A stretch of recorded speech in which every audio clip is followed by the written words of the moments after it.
Hello guys, welcome to my channel. बहुत बहुत स्वागत है आपका मेरे चैनल पर। आज हम एक जनरल कलेक्टिव रीडिंग कर रहे हैं कि आपके पर्सन की करंट फीलिंग्स क्या है।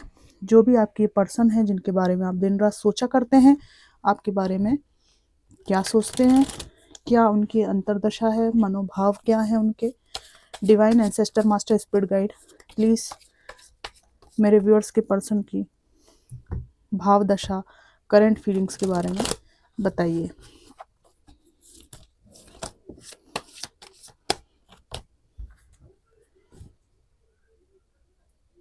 इस 7 ऑफ वॉन्ड्स आया है उछल कर, देखते हैं क्या रहेगा इसमें। डिवाइन प्लीज़ आज की रीडिंग को करने में मेरी हेल्प कीजिए। ओ 10 ऑफ कप्स,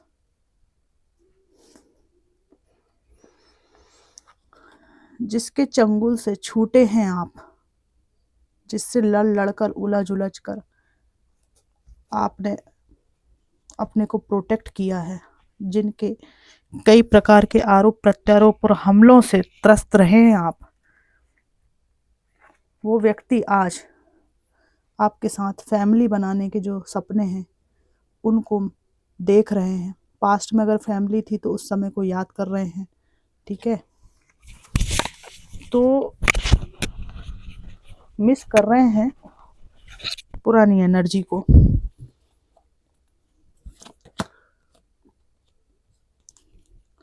आपका ध्यान अपनी तरफ खींचना चाहते हैं, पर अच्छी तरह जानते हैं कि आपने अपना पथ चूज कर लिया है। आपको अपने इमोशंस अपने पास रखना आ गया है। ये जो पानी है ये पूरे इमोशंस को बताता है। ये जो लड़की है ये अपनी इनर पीस को और अपने इमोशंस को संभाले हुए है। पास्ट की टॉक्सिसिटी पीछे क्या चल रहा है इनके पर्सन की ज़िंदगी, मतलब ये लोग आप लोगों, इस टॉक्सिसिटी से आपको कोई मतलब नहीं। आपके पर्सन आपको जो भी चमक दमक की चीज़ें बताते हैं, जो भी प्रलोभन देते हैं, पास्ट की जो गुदगुदाने वाली स्मृतियों की याद दिलाते हैं, अच्छी बातें करते हैं, उन सब चीज़ों से आपको कोई लेना देना नहीं है। सॉरी गाइस, मैं जरा पानी पी लूं।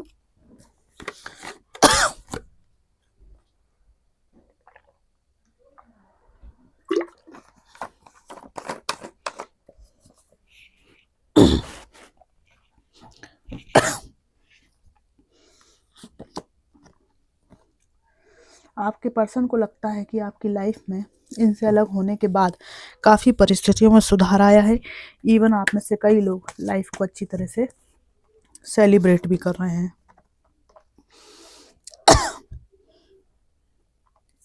जिनके चंगुल से आप छूटे हैं वे आपके तरफ आने का प्रयास करते हैं।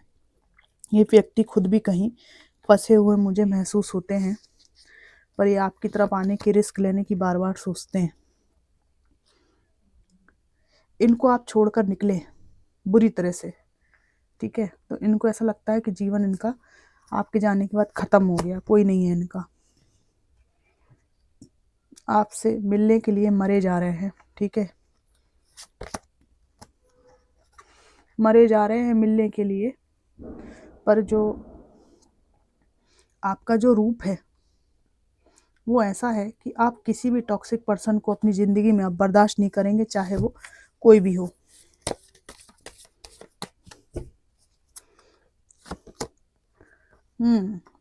आने की तमन्ना बहुत ज़्यादा है। आपके और इनके बीच में काफ़ी ज़्यादा एज डिफरेंस मुझे दिख रहा है कई लोगों का, ठीक है, और बहुत ज़्यादा जहन में इनके तनाव रहता है। कुछ भी जो मुंह में आता था वो ये कहते थे, ठीक है। तो यहाँ पर एक तनाव में, गुस्से में भी ये दिख रहे हैं। ऐसा लगता है कि आग बबूला से हो रहे हैं ये आपके पीठ फेरने को देखकर। आपने ये जो पीठ फेरी ना इनसे, इस वजह से ये व्यक्ति बहुत आग बबूला है। इनको लगता है कि हाउ डेयर यू, मतलब मैं कुछ भी करूं, लेकिन आपकी हिम्मत कैसे हुई मुझे इस तरह से भूल जाने की, ठीक है। आपकी तरफ आने के रास्ते खोजते हैं, लेकिन ये व्यक्ति आज भी इमेच्योर है, ठीक है ना। रस्सी जल गई पर बल नहीं गया, जो कहावत है ना, वो व्यक्ति के लिए बिल्कुल सही है, बिल्कुल सटीक है। रिश्ते में रहते हुए इन्होंने अपनी मनमानी की है, आपको इमेच्योर घोषित किया है और आपके इनोसेंस का बहुत फ़ायदा भी उठाया है। आप मेल फीमेल कोई भी हो, इवन यहाँ पर आपको अपनी ज़िंदगी में रोके रखने के लिए, ठीक है, सामाजिक रूप से किसी तरह से आपको बांध कर रखना, लांछन लगा कर, उंगलियां उठवा कर, ताकि आप डर जाएं और इनके पास ही रहें, ठीक है ना। ये सब कर्म ये कर चुके हैं। मैं इनके कुछ मैसेजेस और निकालना चाहूँगी।